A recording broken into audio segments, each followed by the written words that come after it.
Hello everybody and welcome to the Cyclical Investors Club YouTube channel. Today we're going to be analyzing Estee Lauder stock. This one came in by request down in the comment section of one of my other videos. If you have a request of a company you would like me, whose stock you would like me to analyze, just drop it down in the comment section. I'll get it on the whiteboard behind me and eventually I will make a video. Now the video, if it's a business and stock that's in the S&P 500, I post those on YouTube for free. If it's not, I post the rest on Patreon, which is $5 a month. And then over in the Full Cyclical Investors Club service, I post all of them there too as well in the chat room. And those links will be in the description. At the full service, we have all the spreadsheets that you'll sometimes see me use, chat rooms, articles that I don't publish elsewhere. You can contact me directly basically anytime, and I usually get back pretty quickly. And all sorts of other stuff like that, additional strategies that I don't share with the public.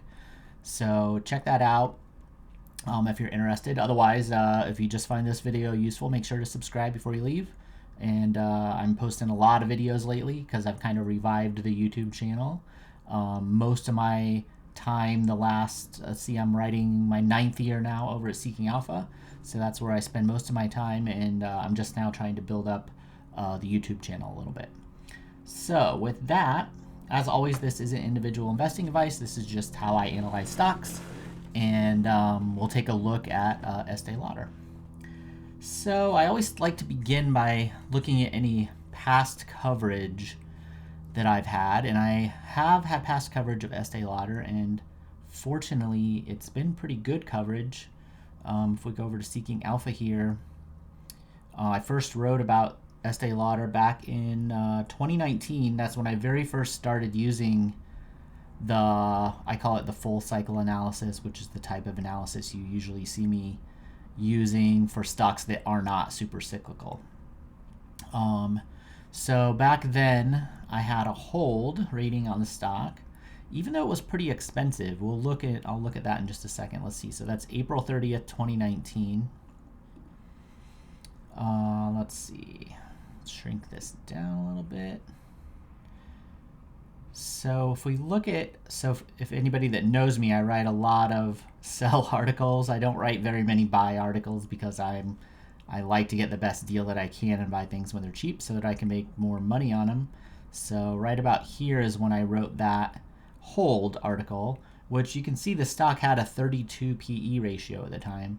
So I think sometimes people think, value investing is just buying with a cheap PE, but you also have to take into consideration the earnings growth that a business has.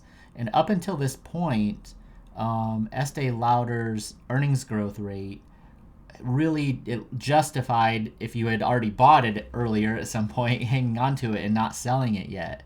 So I don't always just tell people, I don't always just write sell articles. I have a lot of hold articles that are just like, okay, it's within like the parameters where it's not clearly like a sell. And so that's where it was when I wrote that article. Now, a couple years later, I actually had about 3 months in 2021 where I made a bunch of YouTube videos. And in each one of those videos, I had one stock that I thought was worth buying, one that I would have just avoid because there's some kind of weird danger with it. And then one I would sell based on just valuation. So there wouldn't be anything wrong with the business. It had just gotten too expensive relative to the future earnings that the business would probably create. And so I made that video. You can find it on the YouTube channel. I might link it down in the description. It's not titled Estee Lauder, so it's a little hard to find, but it was published on January 15th, 2021, right here. And that was a sell video that I made here. But in between that hold and sell time period, a person who had already bought the stock, I didn't tell anyone to buy it there, but would have made like an additional 86% on their Estee Lauder. So by not being like super overvalue, traditionally value oriented, and selling too early, waiting until the stock was truly overvalued. If you look at this, a 47 PE almost, and really not the earnings growth to support it. And I talk about all that in the video.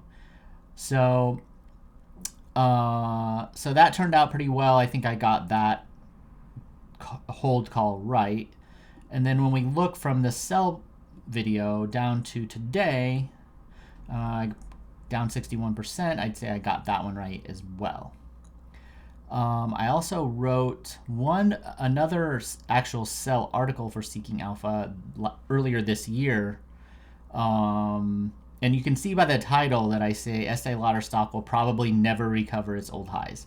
So that's a strong statement that I don't usually make about stocks. But right now it's playing out. The stock price is down 30% since then, while the S&P 500 is up 8%. And earnings, more importantly, are significantly down, probably down more than I would have even expected. So we're at a point here where it's really tricky. You have to kind of decide what type of investor you are. If you're coming in and you're looking for a turnaround, this is the type of setup you'd probably be looking for. But I'm not an investor that purposefully looks for turnarounds unless they're like normal cyclical turnarounds. This is not a normal cyclical situation. They have had issues because of weak China sales. So that's its own sort of special thing, I think.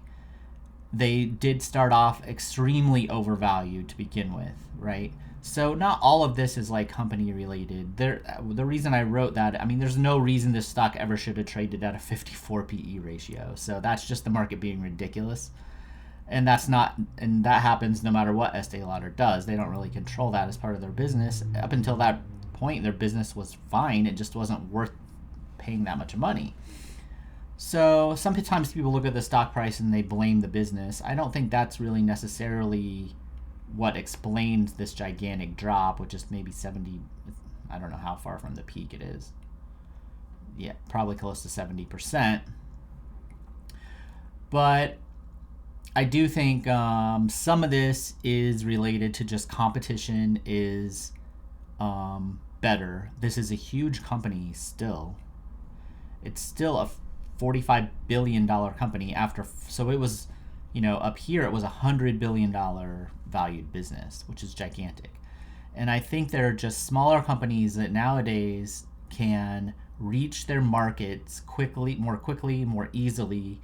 And the moat that Estee Lauder has had for several years is deteriorated. And so now that's getting priced into the stock. That's why I was able to write, it will probably never basically, or at least decade more into the future, before it would ever recover these old highs. Mostly because the highs are ridiculous, but also because their business has a lot more competition. So I don't like investing in turnarounds.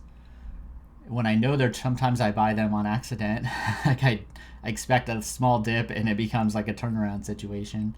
That'd be like if you maybe bought Estee Lauder here and you're like, okay, this little year will be a dip, and then you find out the next year earnings keep going down. But on purpose, I don't do it. You never know how long the turnaround's going to take, even if you get the call right, which might be the most difficult part about it. And then getting the call right is also difficult. Once someone's moat starts getting taken away, or customer habits change and desires change, it can be hard with a company this size to get that ship turned around in like a timely manner and then recover to where earnings used to be. It's just really, really difficult to do, and to know where the stock might eventually work out a bottom and where earnings might work out a bottom. I mean, we haven't even had a recession in the United States yet. So for me, this is kind of an avoid. But if you look at, let me pull up my spreadsheet here. So if we look at the earnings growth, I'm not sure so I used $3.62. This was like last month. So that's considerably higher than where it is here. What I did was I averaged these expectations together, so it wasn't too negative. I mean, if you have a business that's in a trough, if you get too negative at the same time the market gets negative, you're not really going to get an opportunity. The stock price will rise before you ever buy it. So I think what I was thinking at that time was that might have just been where this is only last month, right? That might have been where analysts were thinking last month, but I also may have blended these expectations together a little bit and just tried to get something in the middle,